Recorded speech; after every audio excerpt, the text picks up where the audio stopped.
How to manually edit the channel list to your preference on Devant Smart TV. And okay guys, on your remote, press the menu button. Here in menu, go to settings. In settings, go to channel. In channel, okay, in tuner mode, okay, you can see the tuner mode is set into antenna. So you can change it into cable or antenna. So for my example, I set into antenna. And below of this, you can see the channel edit.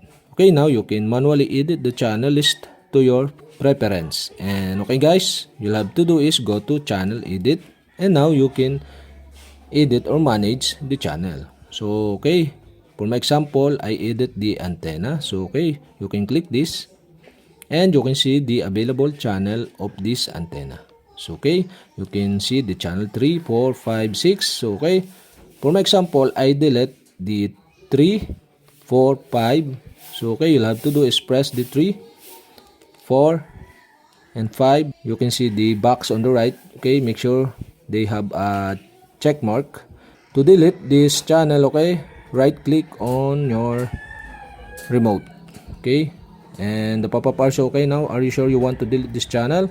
You can restore the delete channel by pressing the red button. Okay, now to delete this channel, press OK button.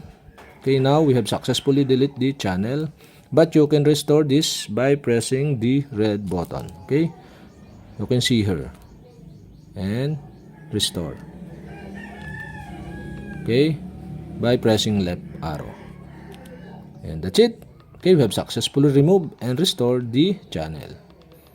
And that's it. Okay, you have successfully manually edit the channel list to your preference on Devant Smart TV.